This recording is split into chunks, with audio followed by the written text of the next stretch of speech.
Anslagsvis 10 000 forventningsfulle ungdommer i varm kveldssol. Det var rammen da a-ha entret scenen på Kalvøya klokka 8:30 nå i kveld. En konsert a-ha hadde nerver for. Nå skulle de gjenopprette inntrykk av gruppa etter dårlig platesalg i Norge og negativ kritikk i norsk presse. Det det eneste landet hvor det litt sånn nervegreier, tror jeg, for oss. a-ha var for øvrig kanskje mer populære i utlandet enn i Norge akkurat da, tenker jeg. Og vi var ikke helt skråsikre på hvordan dette vil gå med a-ha. Dette et band som passer inn i vår profil? Det var det første vi tenkte på. Og så gikk det noen minutter bare, så fant vi at selvfølgelig det, for at dette jo lokale helter som har tatt verden med storm. Så da var det veldig enkelt å si ja til det. Dessuten har de tre i a-ha nærmest vokst opp med Kalvøya-festivalen, med tilhørende regnvær. Jeg tror uten det gytjebadet på Kalvøya hvert år, så hadde huden min vært mye dårligere enn den nå. For å si det sånn. Jeg tror det. Det derfor huden eldes, fordi det ikke gytjebad på Kalvøya lenger. Kalvøya var jo i nærområdet, for både der hvor liksom Morten og jeg bodde i deler av oppveksten. Så det var jo den institusjonen som, det var jo liksom årets begivenhet, det. Og det var jo alltid noe man hadde lyst til å se.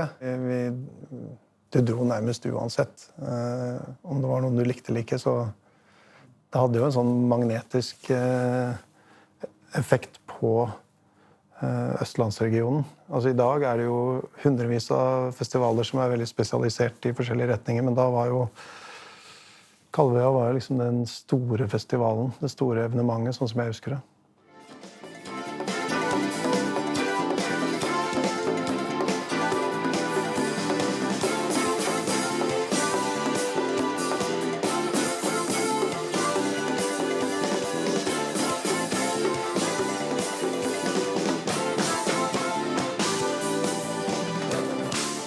De var så store, og de ville ha sin ene konsert i Norge, og de ville ha her. Da måtte de på en måte få en egen dag.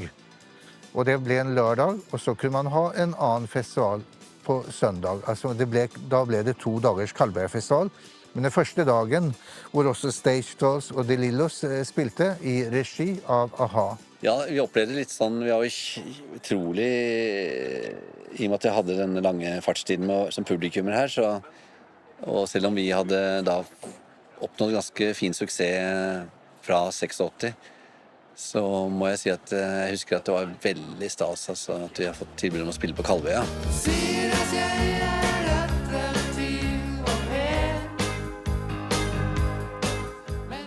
Men mer og mer så skjønte jeg at dette var jo dagen før Kalvøya-festivalen på en måte. Det var for så vidt Kalvøya-festivalen, men det var liksom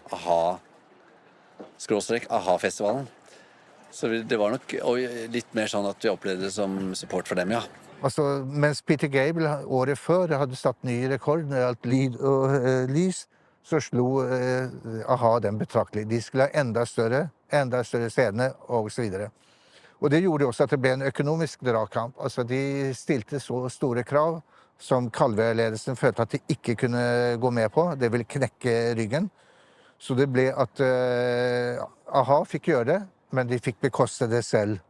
For det første så dro Paul til England og hadde ganske alvorlige forhandlinger med Mel Bush. Så var den store mannen bak a-ha på den tidspunktet. Vi reserverte oss litt i forhold til kontrakten. For a-ha ville at vi skulle kjøre hele arrangementet, men vi fikk ikke det regnestykket helt til å gå opp. Så det endte jo med, etter knallharde forhandlinger, så endte det med at vi sto for produksjonen, og a-ha-managementet sto for risikoen. Det var vi glad for vi gjorde, så vi hadde heldigvis rett i våre antagelser at det var ikke sikkert det kom så mange folk på festivalen som break-even-punktet skulle tilsi. a-ha fikk sin egen dag med supportbands og så videre, og så gjorde vi en festivaldag til dagen etterpå. På den måten så klarte vi også å innlemme de ekstra kostnadene var på en måte som gjorde at risikoen ikke ble for høy for oss som arrangør. For risikoen var veldig høy på 80-tallet fordi at man hadde ikke noen ølinntekter eller noe salg eller noen kommersielle sponsoravtaler av betydning. Det var en utfordring. Men det var en spesiell akkurat det 88, for de spilte vel på en lørdag, tror jeg, og så var det Cohen som spilte på søndagen. Så vi måtte jo rive alt av ha sitt utstyr på natta og sette opp vårt eget.